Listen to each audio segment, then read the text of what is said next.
Good evening. I'm Hope Coulter, Director of the Hendrix-Murphy Foundation Programs in Literature and Language and a member of the English department here at Hendrix. I want to welcome you tonight to our Visiting Writer event and thank you all for coming. Let me remind you that after the conversation and question and answer period, there will be a reception and book signing out in Trishman Gallery. So please stay and mingle and enjoy that event as well. In the strange summer of 2020, my husband and I spent a lot of time on our deck.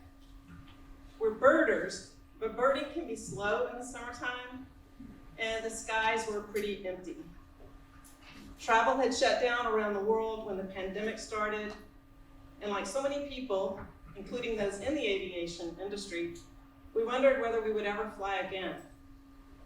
Sitting on the deck for hour after hour, we would reminisce about the trips we had taken.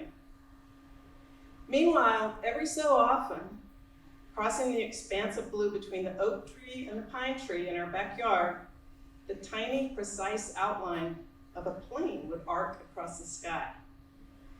Where had it taken off from, and where was it heading? And who was in those planes?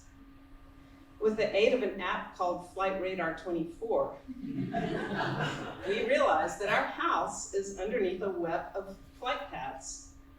And often you can see the planes quite clearly. Some domestic flights, DFW to Baltimore, Atlanta to Chicago, but also many international flights, Dallas to Madrid, Frankfurt to Houston, London to Mexico City, and many more. It was fascinating to sit in our backyard and see with our bare eyes a jet that in just a few hours was going to be in Paris, or Doha, or London, maybe more than a few hours. I told my friend Marion Fulk about this new pastime. Marion, who's here tonight, is a passionate traveler and reader, and she said, oh, you know there's a pilot who writes about his work. She had read his articles in the New York Times and the Financial Times and recommended his book, Skyfaring. I was instantly drawn to its title, its blend of the old words seafaring and wayfaring with their suggestion of adventure, with that heart-lifting word sky. I found the book and became a fan of its writer, the person that we're so lucky to have with us tonight, Mark Vanhoenacker. Mark flies the Dreamliner 787 for British Airways. A native of Pittsfield, Massachusetts, he got his undergraduate degree from Amherst College and earned a master's in African colonial history from the University of Cambridge before leaving to pursue his childhood dream of becoming a pilot.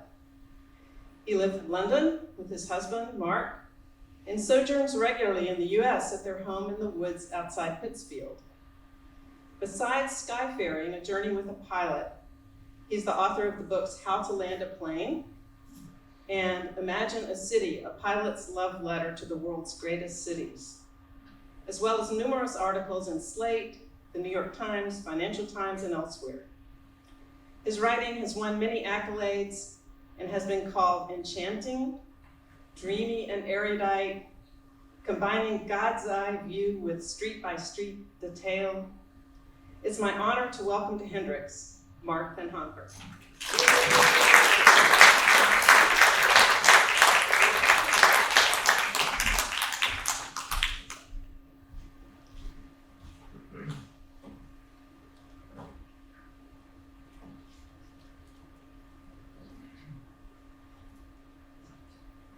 Can everyone hear me? Yeah, great.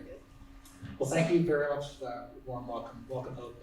My work as a pilot and as a writer has taken me all over the world, but I can't remember a welcome as warm as I've had the last few days here. So thank you, and thank you also to Julia Lee McGill, who's done so much to make this time possible.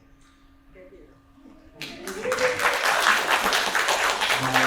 just have to say the accommodation I'm in has a very nice coffee bar. And there's a Hendrix College mug, and I'm just warning you that's going to go missing tomorrow. And it's going to be in London soon as we're this week. So. That's great. We're glad for you to have the souvenir. So I know you're based in London and you fly regularly to Dubai and Abu Dhabi and Delhi, but is this your first time in Arkansas? It is. I had driven through Arkansas in college on a road trip, but this is really the first time I've been here. People often ask how many cities I've been to, and I think, well, do I count the cities I've just been to the airport? Do I count a country where I've just been to the airport? So I did not count Arkansas as a state I've been to until this week. Well, we're glad that now you can add it to your tally. There's a passage I love in George Eliot's novel Middlemarch, where she talks about how through the ages, storytellers and troubadours never get tired of telling the story of how two people meet and fall in love. But she says there's another kind of love story that's at least as interesting but hardly ever gets told or explored in literature at least, and that's the story of how someone falls in love with their vocation. Eliot writes, in the story of this passion too, the development varies. Sometimes it is the glorious marriage, sometimes frustration and final parting. So I would say that you and aviation seem to have a glorious marriage. And can you share something of the path that led you to flying? Sure. So I think I could say that airplanes and flying were the first things I loved about the world that I can remember really catching my imagination.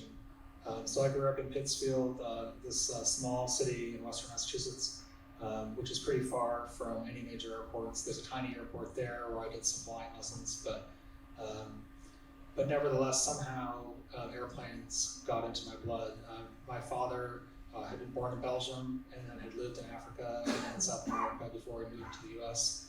So I think the scale of the journeys he had made from Pittsfield by airplanes were kind of in our family lore. And growing up, I had lots of I loved to make model airplanes. I had posters of airplane cockpits in my room.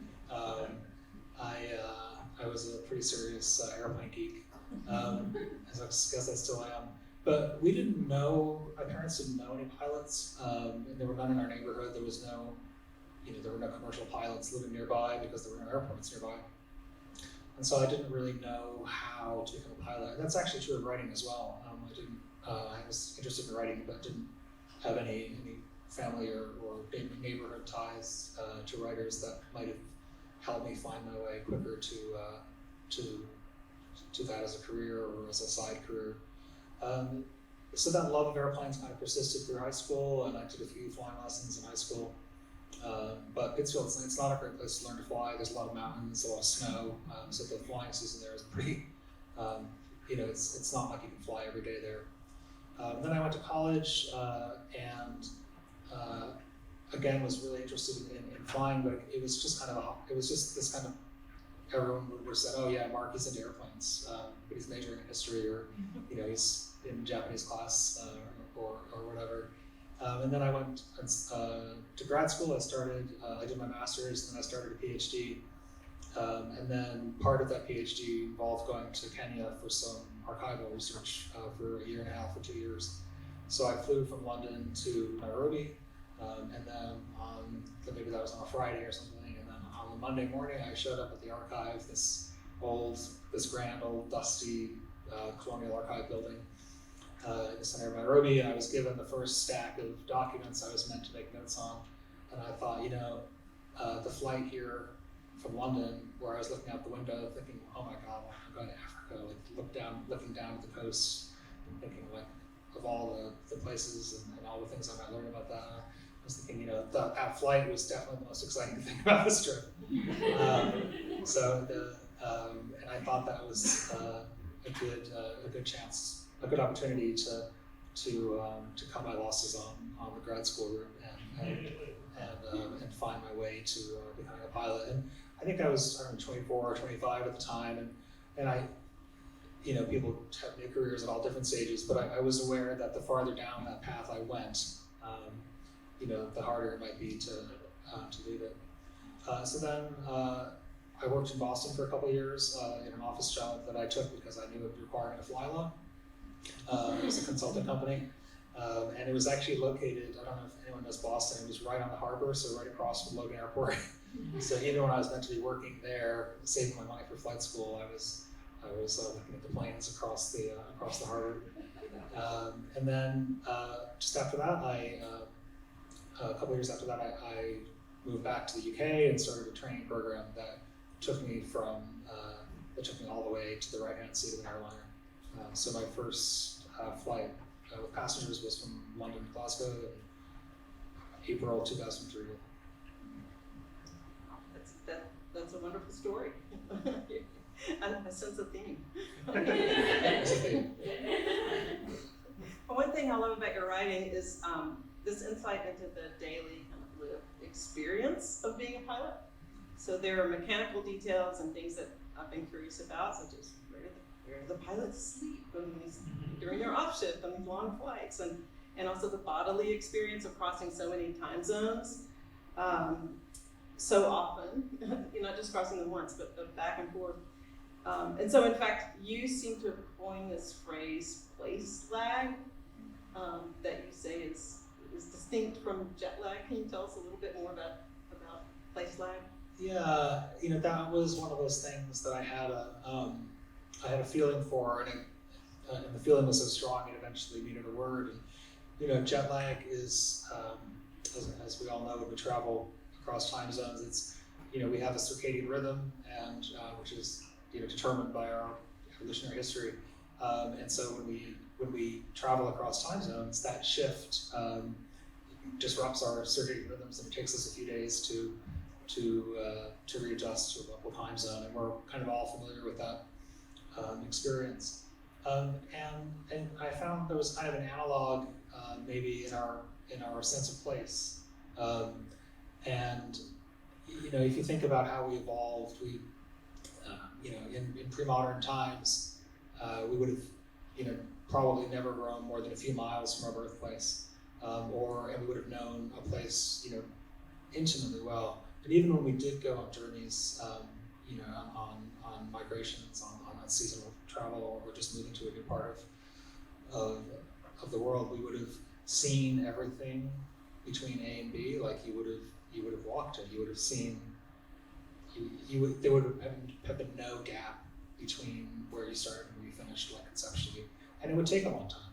So you would, on ships, nobody got jet lag on sailing ships. I mean, they knew the time was changing because they were using it for navigation, but it's not like people were waking up at strange times. So even in the nautical era, journeys were slow enough to accommodate with the pace in which the world around us was changing. And of course, aviation, especially long-haul travel, just completely upends that. And it does so, first of all, with the speed in which we travel, and secondly, because we're going to places which are so different, perhaps, not necessarily, but we're going to places that are very, very different, whether culturally or geographically or meteorologically from the places that we started. And of course, also aviation is, especially modern aviation, is very, we're quite insulated from what's happening. If you don't have a window seat, you can kind of move between, you can kind of not even be out in the open air, even though you're crossing through the sky over 6,000 miles. You go into one airport, you get in a plane, you land somewhere else, you get on another plane. And so when you arrive in a city, it's almost like, like a camera shutter is just clicked, closed and open again, and suddenly you're in this new world. And there's so many examples of that feeling. Like I used to fly to Cape Town a lot on the 747, which I used to fly, and you would take off from London in the evening. So I would have like kind of a normal day at home. Like I would do laundry, and go for a swim, and go for a coffee or something. And then in the evening, maybe have a nap before the flight. And then in the evening, I would go to work, get on this plane, program its route, and we would take off from London, cross over Paris, and then over Barcelona, and then over Algiers, and then haul across the Sahara, and then across Central Africa, and maybe the sun would come up over Namibia, after we cross the equator, and then all of a sudden, we land in Cape Town as the sun is coming up, and we park the plane, we do all our paperwork, and then suddenly we're on our bus, which is taking us to the hotel, and it's like 7 a.m. on a Tuesday morning in Cape Town, and you just like look in people's cars from the bus, because our buses, you know, if you're on like a coach which is taking you and a large crew, you kind of look down into people's cars, and you would just see people like tuning the radio to like drive time FM or whatever, and drinking their coffees, and you're like, this is like just an ordinary Tuesday morning in Cape Town, and all this was going on before we got here, and it'll all be going on after we leave, and we have just been like plunged into it, and that, you know, and that feels, you know, that's a journey that would have taken months by sea until just 150 years ago or something, and yeah, we could do it in a night, and then when you're there, that sense that, you know, it's, you know, then I would go for a sleep or something, and then go for a jog down on the waterfront, and to think that the day before I was running in a park at home, and like how is it possible that I'm here on the far side of the world, like on the far side of my world, and so that feeling, I think, is a place like is kind of analogous to jet lag, and of course it's paired with it because you have them both at the same time, and I think it's also a way of, you know, to the extent we can't get rid of it, we should embrace it and recognize that these journeys are extraordinary. They would have astonished our ancestors, and we're very privileged to be able to make them. And to the extent it doesn't feel like normal, I think it isn't normal to be able to do that. You know, that's something that miracle of travel is something we shouldn't lose sight of, just because it's more and more convenient for more of us to do it. So did you have place lag when you got to Conway? I didn't have place lag when I got to Conway, but I did. So I think 3 weeks ago I was in Mumbai for work, and I went. There's an island there called Elephanta Island, which is off the southern part of the city, which is an old port, and it's filled with these sculptures which were made inside a cave, and so these are very historic sculptures, and it's like a UNESCO World Heritage Site or something. I've never been. So when I was in Mumbai, I went. I took a ferry out, you know, through this ancient harbor out to this island, and you have to kind of climb up to reach the caves, and you know, it was super dusty and hot. It was like in the 90s, and then you know, so my sneakers, I was wearing my sneakers, I didn't have like hiking boots or anything, so they were covered in dust from the island in Mumbai. And then when I got here, I brought my sneakers to go running, and I was like, oh, that was like the dust from Mumbai from 2 weeks ago. So that dust definitely has place lag.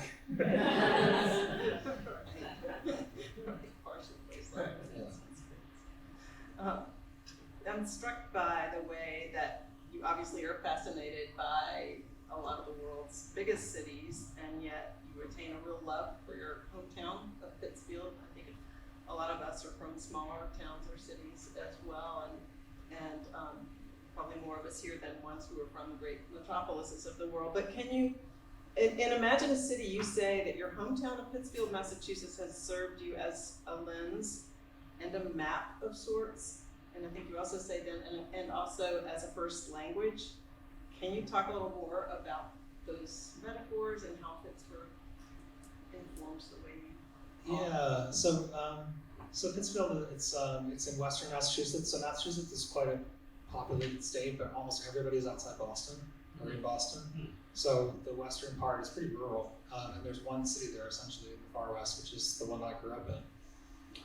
And it was, you know, when I was a kid, we kind of made fun of it, and you know, it's easy with a name like Pittsfield to make fun of it. And you know, we all, you know, most of us wanted to leave, and of course for me that sense of leaving was tied with, you know, wanting to become a pilot and to fly off to other places. And Pittsfield, it's quite an interesting place in a lot of ways. In some ways, it's kind of exceptional. Like the very first reference to baseball in the United States is like a bylaw in Pittsfield about not breaking the windows of the town meeting house from like 1795. Like you know, you stop it, you crazy kids with your new game. You know? And so it kind of, you know, nobody really knows where baseball came from. So it kind of could have just said we're the birthplace of baseball if they wanted to. And the first intercollegiate baseball game was in Pittsfield, and the first agricultural fair ever. You know, that tradition was spread all across the U.S. of agricultural fairs. The first one was in Pittsfield. and Herman Melville wrote Moby Dick there. So in some ways it's kind of exceptional, but in a lot of other ways it's archetypal. It had and in a bad way in some ways. So when I was growing up there was a huge factory from General Electric, and I think in like the 60s, there were 60,000 people living in Pittsfield, and 15,000 of them worked for General Electric. It was a true company town. And by the time I was growing up there, GE was kind of globalizing and shutting down a lot of its US factories. And by the time I left high school, there was almost nobody there working for General Electric, and now nobody does at all. And at the same time, they were discovering that GE's factories in the 50s and 60s had put a lot of PCBs into the river. So Pittsfield was literally a Superfund site in an area of incredible natural beauty. It has and still has a era of this legacy of industrial pollution, which is a double whammy that a lot of communities in the U.S. have dealt with. And so and then of course I left Pittsfield like so many of my classmates did. And Skyfaring was a book about my experiences after I left it. But as I got a little bit older, especially in the last few years, I've come to understand all the ways in which a hometown is always with you. And that, that's not I'm not the first person to leave a small town and then to later realize that it was actually a pretty good place. Like it's a pretty standard path for people and a path for books. But leaving it in the way that a pilot does is pretty dramatic, I guess. And so the distances that I went from Pittsfield were vast, as vast as the whole world. And I kept I kept realizing more and more how much it was always with me. And the hills around Pittsfield are they're not mountains, but they're up 2,000 or 3,000 feet. And so if you're in Pittsfield, basically in any direction, if you look down a road, you're going to see these like green hills in the distance, or red in the autumn, or white in the winter. And I kind of, how like computer monitors used to like burn in images. I feel like I kind of have those almost on my eyes, and that nothing really ever looks right unless, the only landscape that looks right is that one. And so I feel like it's kind of always with me, and I've kind of come to understand it more as something that I'll never get away from, and that I should kind of embrace. Pilots tend to, there's different kinds of senses of directions, but pilots tend to have a sort of standard east-west, north-south one, which is good for the job. And my childhood home, my bedroom faced east, down the driveway towards a garage, directly east. And so I often notice how, like, even when I arrived here, I was kind of swiveling Conway in my head until I kind of lined it up along an east-west axis, and in my head I can feel like I'm kind of lining it up to where it would be in relation to my childhood bedroom. And I think a lot of people have especially if you live in one house for your whole life, as your whole childhood, you have those kind of strong associations, sometimes just subconsciously. It's really interesting. It's sort of like that. I had a college course in religious studies, learned about maybe 2 or 3 of the world's major religions, that what Jerusalem is the center, that Jerusalem was considered the navel of the universe. Oh, so wow. I love that. So Pittsfield is your navel, maybe navel of the universe, for another metaphor in the mix. Yeah, and of course medieval maps would face east, like east was at the top. Yeah. Because that was the direction, and the maps made in Western Europe would face east because that was the direction of Jerusalem. Yeah. You, in Imagine a City 2, every section starts with at least a paragraph, if not a longer passage about Pittsfield, and then opens up to the other cities that you're talking about. That's another instance of where it's clearly your origin there is in the very structure of the book. Yeah. Yeah. So I wanted to talk about your also your origin story for that other great vocational love of yours, which was this vocation of writing that you came to. Can you tell us a little bit about that? Sure. Yeah. So when I was growing up, I always enjoyed writing. I had a diary for a lot of my childhood. And especially one summer I spent in Japan living with a Japanese family for the summer. And I kind of went crazy with my diary that summer because there was so much to take in. At the end of each day I would write about all the things I've learned and seen and eaten, which is very interesting for someone from Massachusetts to suddenly be having 3 Japanese meals a day is quite a difference. And I also had some pen pals growing up. I had a pen pal in Hong Kong and another one in Sydney, Australia, and I didn't think of it in this way at the time, but it was kind of a travel writing or kind of almost place writing to describe your hometown to someone who's never seen it.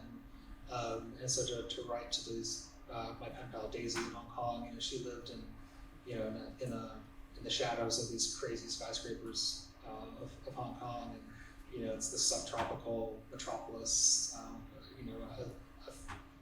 as fabled a city as there is. And I was writing to her from snowy Pittsfield and trying to explain what it was like to live there as she was trying to explain her circumstances to me. And so those were kind of important writing experiences when I was younger. And then I didn't really try to write anything for publication until maybe 2010. When I switched to the 747, which is the plane that did these much longer routes across the world, one of the things that happens is you have to have 24 hours or 48 hours off in a city before you're allowed to fly back, just because of the rules on your flying hours. So you suddenly have this time in the city, and people do all sorts of things. People are photographers, so they bring their gigantic camera lenses on trips and just spend the time taking photographs. You could, I think I say somewhere in Skyfaring, like whatever it is you love, you'll have the world of it as a pilot. And I almost joke people should become pilots even if they don't like flying, because whatever else is you do, you'll have the whole world of it. And you mentioned birding. If you were, what better way to see the world's birds than to travel around as a pilot and have that time off overseas where you could get out into the countryside. And so I thought, what am I going to do with that time? And so I started writing for publication, and it was a pretty slow path initially, but eventually I got one article published, and then I could say in the next letter to an editor, as published in, and then you have 2, and then it goes from there. And I was also helped at that point by a few friends who were involved in publishing and journalism, and they were able to give me a lot of guidance and help along the way as well. Oh, thanks. I really admire your descriptive powers. I think the very often visual, precise way that you see things, and you help me visualize things that I'm not likely to see or not from the perspective of the cockpit, for sure. I love that your use of color. It reminds me of Mark Doty's book, The Art of Description. There's a whole chapter on color in there that's really, I think you enjoyed it if you don't know it already. You often find the perfect simile or metaphor to help people understand something as related from ordinary life, to help us understand something extraordinary or some spectacle that you're going to see. One thing here's an example. You described flying over the Strait of Singapore with all the tankers and boats, you say, pointed in all directions on the water below you, as if someone had scattered hundreds of matchboxes over the kitchen floor, which I just love.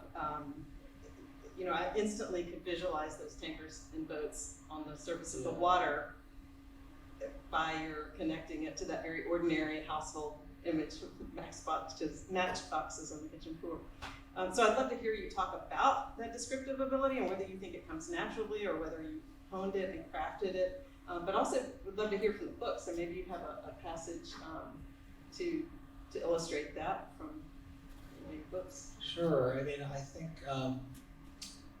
one of the reasons I wanted to write Skyfaring is that when I was a kid growing up, you could go into the cockpit of the flights you were on.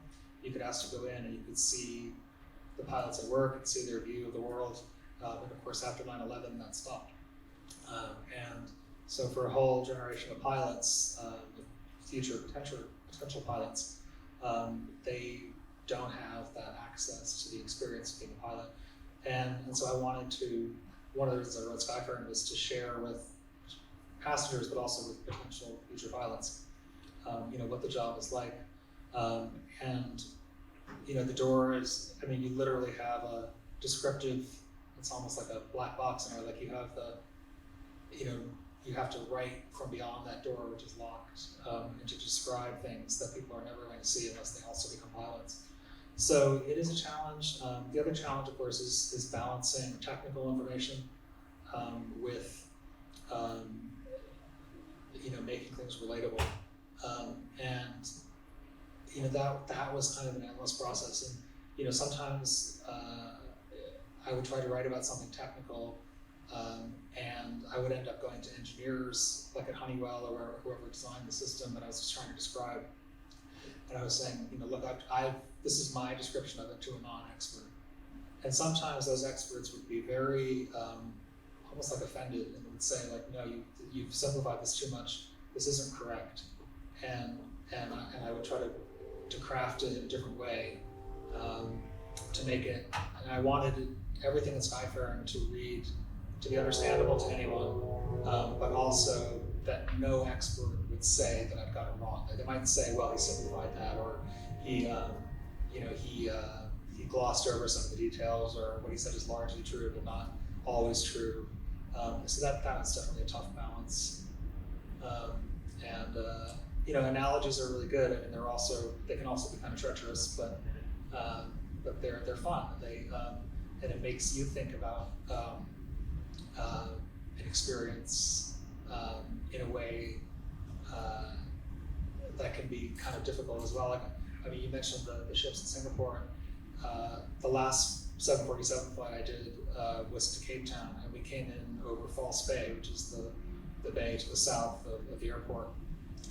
And you have these, when you fly over water, it's really the visual effects of light on water are very interesting. And sometimes you have these flat patches, and you have these other rippled areas, and what sometimes you're seeing swells or temperature variations, but often what you're seeing is a wind, a wind that's moving over the water, and it's rippling the water, and the wind is just moving, like you can watch it move, and I was trying to think, what is that like? It's like something. And then I remembered it's like in a cartoon where there's a ghost, you can see their footsteps. And I thought, yes, that's exactly what it's like. But that took a while for me to think of, and I'm sure an oceanographer would say, some might quibble with it, and hopefully some would smile at it. So. Another one that I like is where you talk about the plane on the ground, on the taxiway, and on the tarmac, where it's been being tended to by all these small trucks and whatnot, and it's sort of held Gulliver-like. And in that image of this massive thing, which looks so beautiful and graceful in the sky, maybe, but on the tarmac, that it's almost the sense that it's constrained and bound by all these tiny figures that are scuttling around it. I love that. And by actual wires, by the refueling valve, the refueling pipes, and the electrical supply, and the water supply. It's up. So it's quite vivid. Well, would you read a passage to us? I was thinking maybe I love the Northern Lights passage, for instance. Speaking of description. Sure.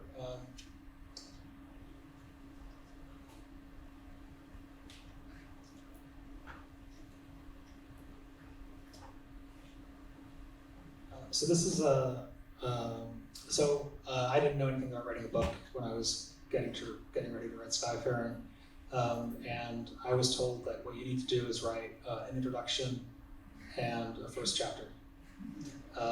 And so the first chapter I wrote was about flying at night, and flying at night is so much more pleasant than flying during the day. A cockpit during the day it's like being in a greenhouse. It's just there's so much light. You have to put sun visors up everywhere, and the sun is in your eyes, and you're wearing sunglasses. And the world below is kind of bleached out, by so much light. I mean, you do see some amazing things, but often it's you kind of wish you had that iPhone setting where you can increase the contrast on here because there's so much light. And whereas at night, you have these really vivid experiences of cities, which kind of led to my last book. You can kind of, cities at night, I think, are among the most beautiful things we see. And of course, we have an experience of the sky, which is, even though we're encased in this, pinnacle of technology, we have quite a almost atavistic sense of the sky because there's no light pollution up there, and we see so many stars, like just you'd have to go out to the desert 100 miles from the city to see the kind of stars you see from the flight deck, and we see shooting stars, so many of them. And so in this passage, I'm talking a little bit about our experience of the Northern Lights and more generally about why I like flying. One winter night before I became a pilot, I sat in a window seat on the left side of a plane for a flight from Chicago to Boston. It was bitterly cold in both cities. Throughout the cabin, the other passengers, mostly business people like myself at the time, were working quietly on laptops or flipping through financial newspapers.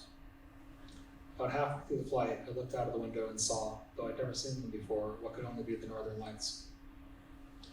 I checked with one of the flight attendants who had seen them too and was watching from the window in the forward door. A few minutes later, one of the pilots came out to stretch his legs. He told me he was nearing the end of a long career in aviation, and this night's display was the finest he had seen so far south in the world. I returned to my seat and peered through the smudged plastic pane. This was in the time when computers would play vivid graphical animations to accompany music, and my first thought was that the display resembled nothing so much as a screensaver. Soon, though, the snowy earth began to resemble an older world, a deep stage rather than a screen, surrounded by layers of thick curtains, shimmering blue-green light, changing and turning only just perceptibly. I had seen pictures of the Northern Lights before that night, but as with still photographs taken of the Earth from airplanes, the pictures miss so much when they miss the motion. The slow transformations in shape and brightness were like those of milk poured into a glass of iced coffee, or dye landing in water. This is how light can move in the night above and to the north of our traffic jams and laundry baskets and dentist appointments. In the winter darkness, the auroras are clouds of light, from beneath which wisps of illumination drift away like falling rain driven sideways on the wind.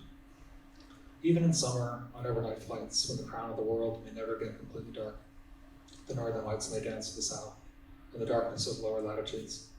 In this way, the auroras bleed across the sky, fading above us into twilight. It makes perfect sense to me that couples flock to hotels in Alaska with the aim of conceiving under this suspicious luminance. That night, though despite the pilot making an announcement and the crew dimming the lights, most passengers immediately turned their reading lights on and returned to their papers or laptops. With the world-weary weariness of travelers who have already had a long day, whose next long day is approaching all too quickly. Many did not look at all. Only a few closed their computers and pressed their faces to the window to watch the solar wind wash over the lines of magnetism pouring from the top of our home planet. Soon the aircraft began its descent over the forests of western New England, and the auroras flickered away to nothing. My first view of the auroras reminded me how much I wanted to become a pilot. Not long after my flight as a passenger of the Northern Lights, I was accepted to an airline training course. I waited until I passed my medical tests, and then I told my colleagues in the consulting company. I don't think anyone who had flown with me on a business trip was surprised. One said she now understood my great affection for aviation-tuned business jargon. Let's blue sky this, for example, or we've got some strong headwinds in Q2, or let's take the 30,000-foot view here. Another colleague hugged me and joked about how I'd always loved to work in the small, shared glass-walled room at the top of our building, the one where we were encouraged to go to do our blue sky thinking, and about how, on even long night flights, I always seemed to have trouble sleeping. As the years since I became a pilot go by, though, I find that the Northern Lights have come to represent a challenge I didn't expect. There are fallacies and complacencies in a life in which auroras are routine, and I lose count of the shooting stars on a single flight. Sometimes I find it hard to remain interested in the Northern Lights and the ceaseless meteors or 100 other phenomena of the sky and earth, because they appear so regularly, because they are routine to pilots, ordinary by definition. My original excitement returns, at least in part, when I try to share what I see with others. When I see the auroras start to gather, I often tell the flight attendants that they can look from the window near them or come up to the cockpit for a wider, clearer view. They almost always do. For many colleagues, the northern lights remain the most revered sight in the sky, one that's especially gratifying in the quiet hours of our long and wakeful nights on an otherwise sleeping airplane. When pilots decide to tell passengers about the view, it says much about the place of flight in the modern world. Even during daylight flights, there's a reluctance to interrupt rest or movies with an announcement. And of course, on a wide-body airplane, many passengers will not have clear views through a window. And auroras usually appear when passengers are trying to sleep, so we do not generally announce them. Not every passenger will thank us for waking them up. Sometimes, though, a passenger is awake, a business person perhaps working through the night on a laptop, as I sometimes did. I or one of the cabin crew may quietly point to the window, to the surf of light breaking along the sky's northern shores. And afterward, the crew member and I may talk about the sight in the galley again, as if it was new to us again as well.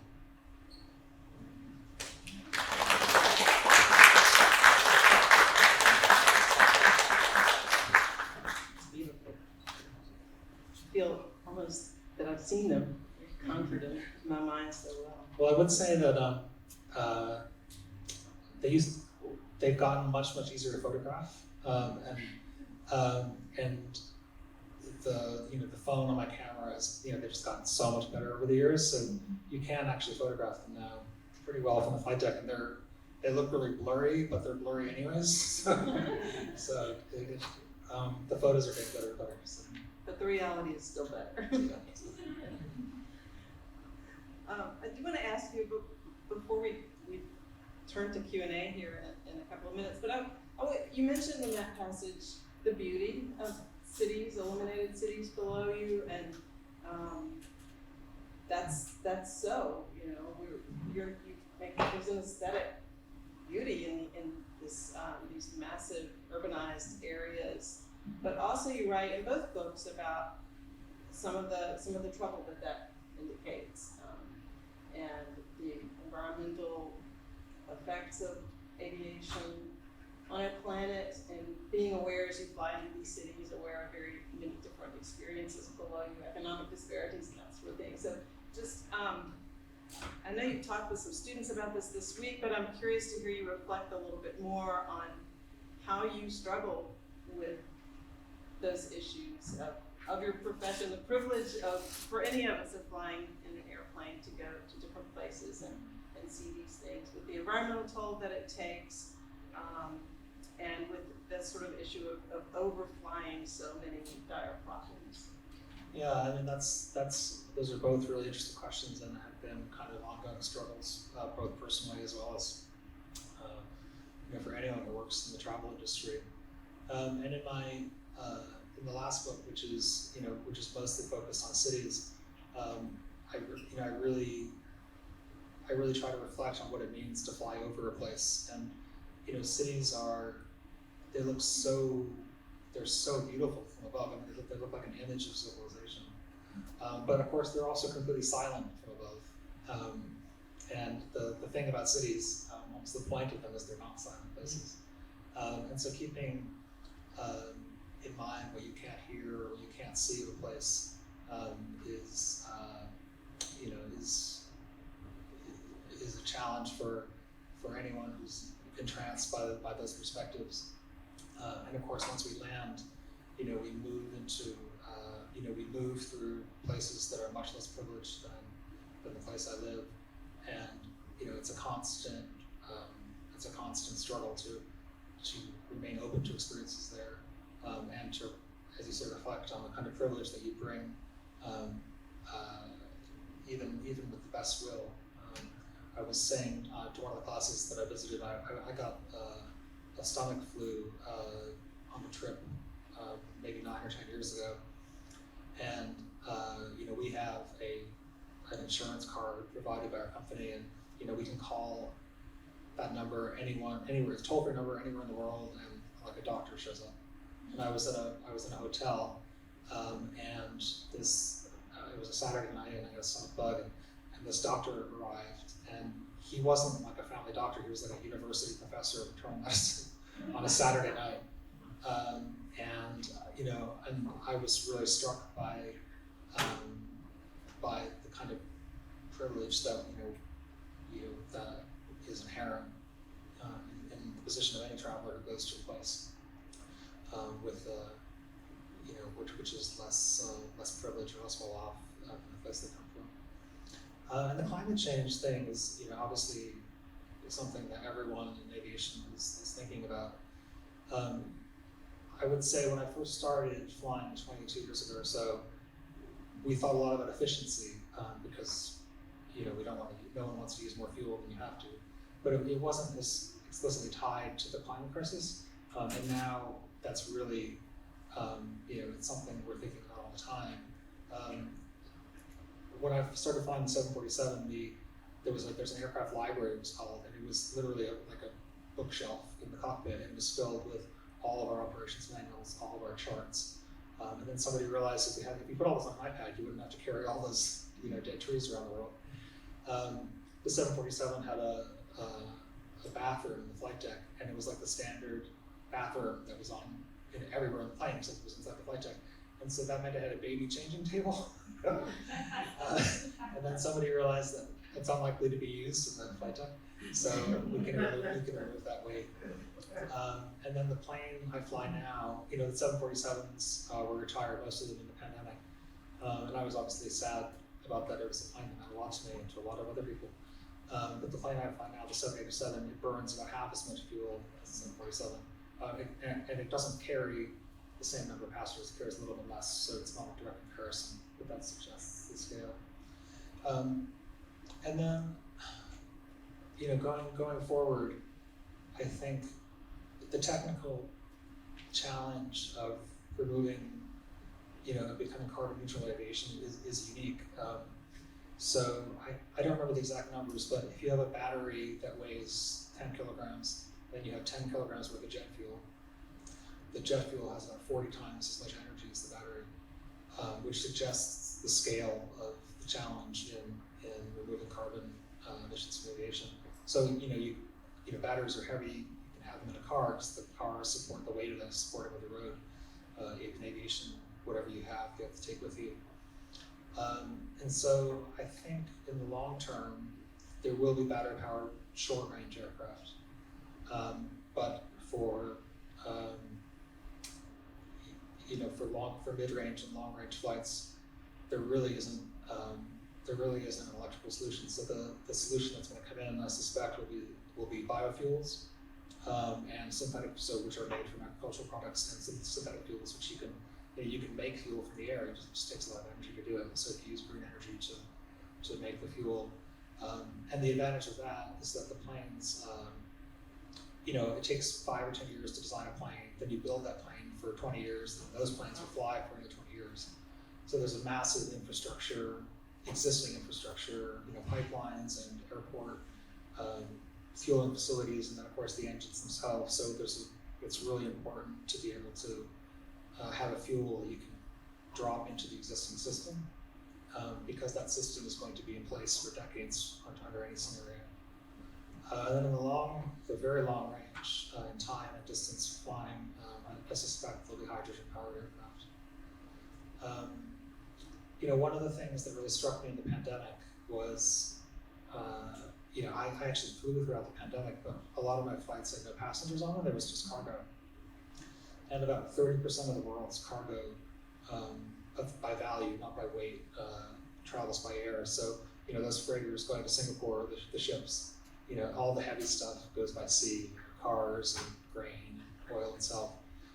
But the valuable stuff, pharmaceuticals, phones and laptops and stuff that spoils, like fish and agricultural products, that all travels by air. And so it's not just about travel, personal travel. It's an entire economic system that has to be rejigged, and the scale of that is really daunting. The other thing that the pandemic, brought to mind was, as it ended, you saw how quickly people went back to travel, how important travel is to people. And countries like India and China are just beginning to move into the global middle class, and one of the things that people want to do, everyone seems to, almost everywhere, is start to travel. So airlines in India last year, they ordered Air India and Indigo, just like a low-cost carrier, they ordered like 1,000 new planes last year. And people are going to want to travel. And part of that is because people want to have they want to have a fun weekend with their friends in Vegas, or they want to get some winter sun, but it's also because people are going to conferences, because they're visiting family. The more immigration there is in the world, the more reconnection there is for funerals and weddings and all that. So it's a really tough question. I don't think there's a clear answer yet, but I think we need to find a solution that doesn't depend on the time people that can't travel, because I don't know how successful that's going to be, especially when we're talking about parts of the world that are only just beginning to have those experiences. You're right. I can see the complexities as you talk but about it. it's a really tough question. And of course, we witness climate change. I fly to places that are changing, and so for anyone who loves travel, it's something we're all going to be thinking about. Maybe some of the people in this room will be part of the solution. I hope so, because those technical challenges, they require a lot of creative engineers to get to work. So I know too that there are a lot of students in this room who are anticipating travel, trying to decide maybe where they want to study abroad, or anticipating study travel learning experiences soon. So many of them may have questions, so I think we have time to take a few, for sure, questions. Yeah.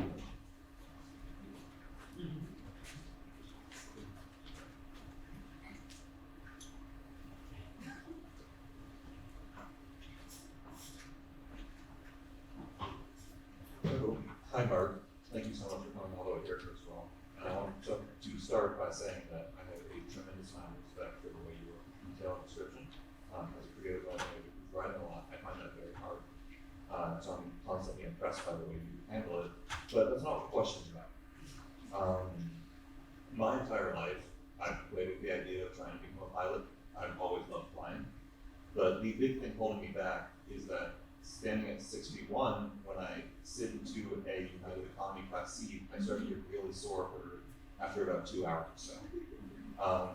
My question is it more comfortable on the flight than back to the flight?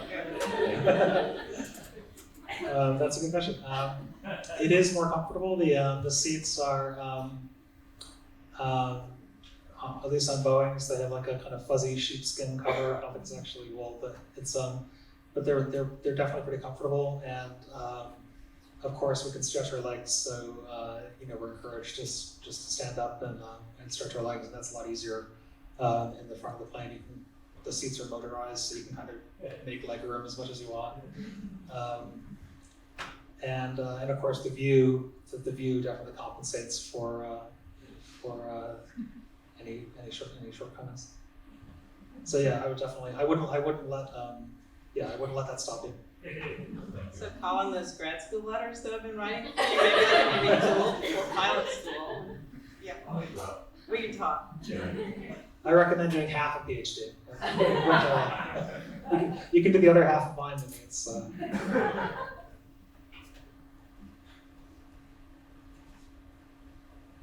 Speaking of your PhD, I was really fascinated to hear about your school adventures in the right word, but your interest in history, with your PhD and your graduate program.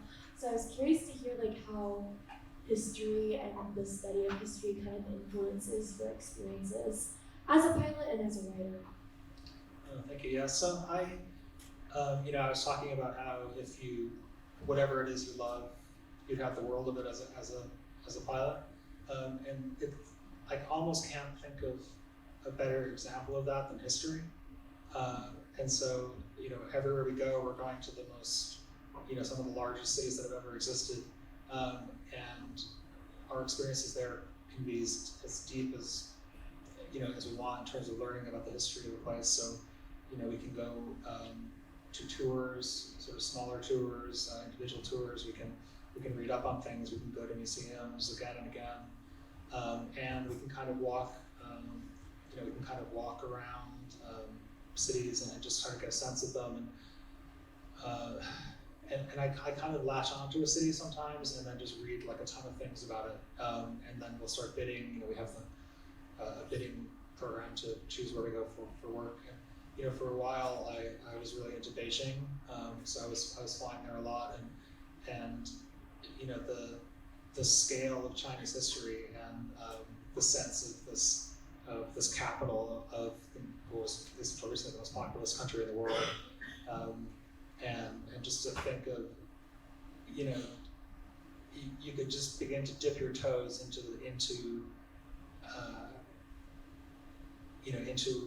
a city which is at the center of the civilization, which is at the center of the world, and at least in terms of modern population trends and economic trends,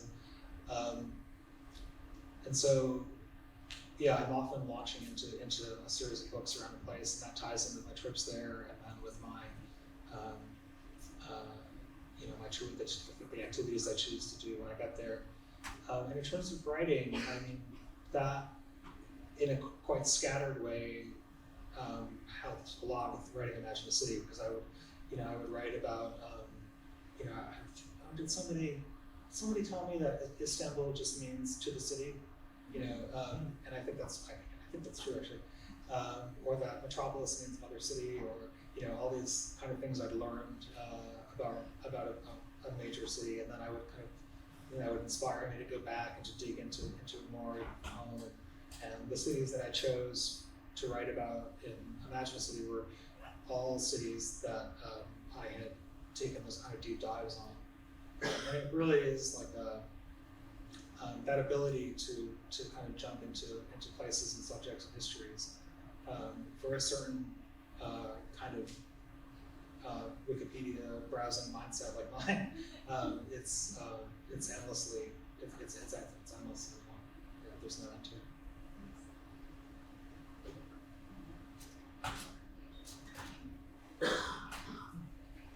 So when I think about travel, I often feel disconnected from both places, new places I want to go to, or even just returning home, because of all the time, money, and planning that goes into overcoming distance. But as someone who overcomes distance frequently, how does that affect how you feel connected to the places you've been in and to the world in general? Yeah, that's a good question, a tough question. I mean, in some ways, when I come back from one of my trips, I become this incredible homebody for a few days, and I'll sometimes I won't even leave the apartment for a day after I come back, and I just kind of walk around and or I'll just go to a short walk to a coffee shop or a park or something. And I do feel like the scale of those journeys requires an opposite kind of almost like nesting instinct when you get back, where you just want to see your neighbors and your family. And you were talking about how my experience of cities has is insane. How I see a lot, and yet I have to also be aware of the things I don't see or I can't see. And when I'm abroad in a city, often I feel an enormous connection to the place, and yet sometimes I also just feel very alienated from it. And I kind of think, this is not my place, and I just want to go home. And in a sense, my hometown in Massachusetts, which I spent a lot of time in but don't live in, the way in which, as I've gotten older, it has grown and kind of imagined its importance to me is, I think in part, that's a reaction just to getting older and to kind of looking back on my childhood with a little more perspective. But it's also perhaps a reaction to having gone to so many other cities and to so many other places that, there's people always say, you travel to discover yourself and not other places. I don't know if that's quite true. I think obviously I do like experiencing other places, but it does put a spotlight on home, and it makes home look really, really good.